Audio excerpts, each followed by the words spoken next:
When you think of AI and innovation, and especially understanding your customer in India and around the world, there's a company named SAP, and they have a fantastic little setup over here, SAP House at Davos. And one of the most important people at SAP House is with me, Thomas Saueressig. What a pleasure to have you on the show. So Thomas, of course, is a board member at SAP, leads customer engagement and experience.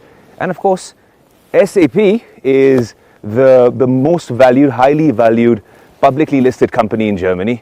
So we're in the right place then, Davos. Absolutely. That's where all innovation is discussed about. Absolutely, Thomas. It's a pleasure to have you early in the morning. And, you know, you're a Davos veteran, but you're still young. I mean, you're 39. Yes, 40 actually. Yes, that makes you the youngest board member, perhaps, yes, at SAP? I was back then when I was appointed the youngest board member of Germany, absolutely. That's what we want to do. We want to have the young conversations here at Davos. What a pleasure to have you. Thomas, when you come here to WEF and you see, while you're walking down the promenade right here, of course there are world leaders and geopolitics, but our narrative has been that technology has taken center stage this year. Yes. There is a lot more AI, not just lip service, but in practice this time. Yes.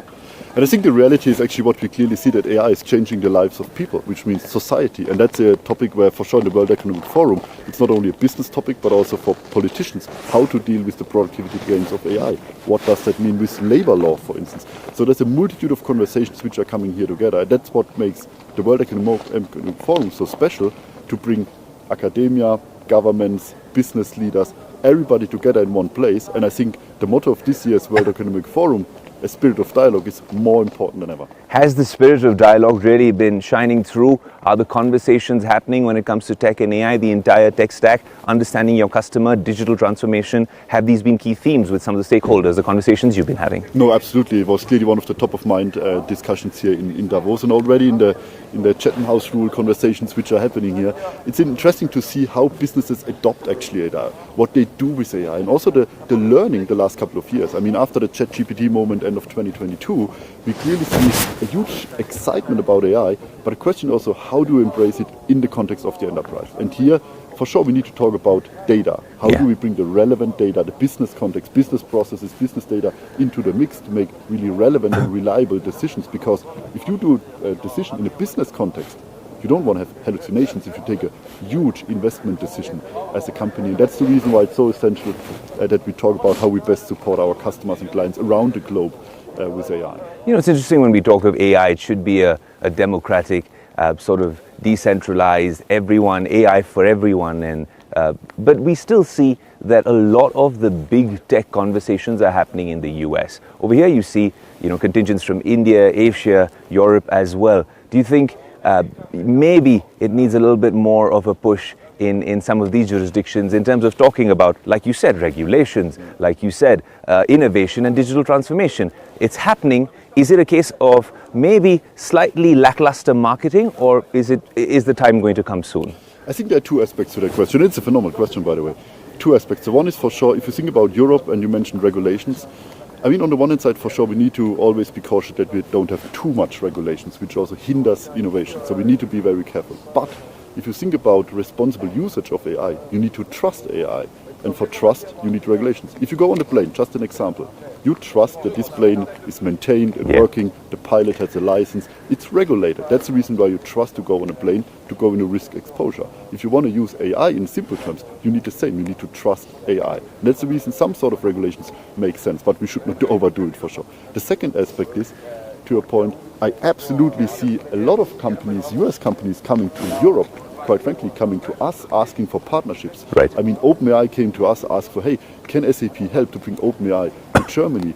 We saw companies like a Snowflake, a Databricks, Microsoft, AWS, Google, all came to us to talk about how can we bring SAP, which is the world market leader for enterprise applications, together with AI foundational technology to make more out of that. And that's exactly this combination, this fusion, this collaboration, which we see across the world. And that's the reason where I have to say I see a lot of US-based companies coming to us to see how we can do that together, because, again, without the business context, in the enterprise context, it's meaningless. And what's interesting and relevant and germane to the Indian audience as well is that when you say us, SAP, of course, headquartered in Germany, but has such a huge presence in India as well. Probably one of the biggest offices anywhere in the world, right there in India. No, I'm very excited about it. I'm personally the board sponsor of the lab in India. We have more than 15,000 employees in Bangalore, which is phenomenal. And we just opened our second campus even.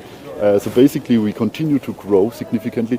And it's also unique because we fundamentally have from all across our portfolio, from the full suite of SAP, every single product is in Bangalore. So if we talk about integration, if we talk about AI, this is happening right now in India as one of the main spots, the largest development lab which we have. So we are super pleased to see the development, and it's quite honestly phenomenal to see the talent base which we see there. So no, I'm a big fan of the lab in India, and for sure, we will continue to grow. I'm sure, Thomas. And I'm curious, it's not a one-size-fits-all approach when it comes to AI.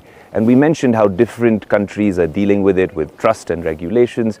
But from your experience with customers, is it that you think that there are certain LLMs and certain AI models that can be developed that are interoperable, or is there a concern there sometimes that companies will be building within a walled garden, or maybe it should be a lot more open and democratic? I think what we clearly see is basically how various technologies work together. Two examples. The one is for sure the A2A protocol to make really agentic AI work, because we also want that agents fluidly work together. You have a reasoning model, you recognize, you need another agent to help you out with another task, and that means we need to avoid interoperability. So A2A is one of these means. Another topic what we clearly see last year as a big trend are so-called MCP servers, which fundamentally brings this model context over to the next, which means for all these integration means we clearly see that the market is opening up. At SAP we are front runner in these conversations. For instance, with our partner Microsoft, we already 2 years ago worked on the integration of Microsoft Copilot to SAP Joule, our digital Copilot, with a bi-directional integration of these Copilots together to get more value for our joint customer base, for our end users which we serve.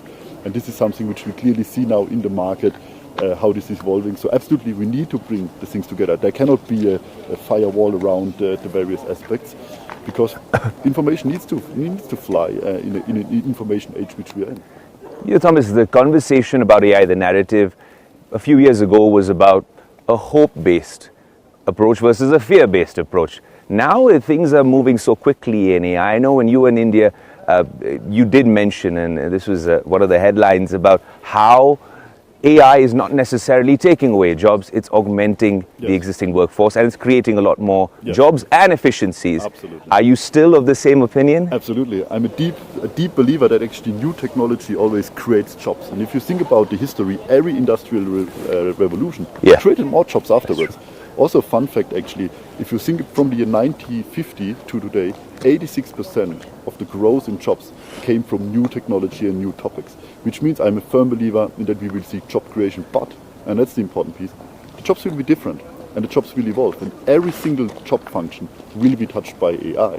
That's absolutely clear. But I think we need to augment, as you mentioned, the human with AI to take it to the next level. And that's what we can do with the power of AI, what we have.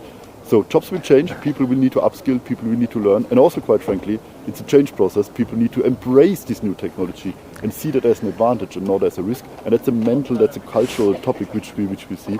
But I'm quite frankly super positive about what I see in the future. As the last question before we wrap up, I know you're part of the young contingent over here at Davos, but you are a Davos WEF regular. Yes. For a rookie like me in his first year, who's just a tech geek walking around the streets out here, what are your recommendations and what do you think I should look out for? I think the recommendation really to also leverage the moment to bring all of these various people together. You will see that in all the events, all the panel conversation, all the receptions, all the dinners together. The diversity which is coming here together in Davos is unique in this world, and that's what makes it special. So enjoy the time here, connect with the people, network, learn, and then fundamentally together, let's create a brighter future. Absolutely, Thomas. What an absolute pleasure to have you on the show. We wish you a fantastic WEF, and we hope to catch up with you in India really soon. Would be a pleasure. Thank you very much. Thank you. Thank you. Can you do me a small favor? I think in June, but I don't know actually. I need to double check. You must. So if you're there, you must come to Bombay, and we must show you around Bombay. It's my city. It's a beautiful city. Not as much in tech and AI, but more in finance and Bollywood. That's the place it has to be. I hear you, absolutely. No, for sure. Please, I don't want to keep you too cold. What an absolute pleasure. Have a great WEF, and we'll catch up. Thank you so much. Thank you.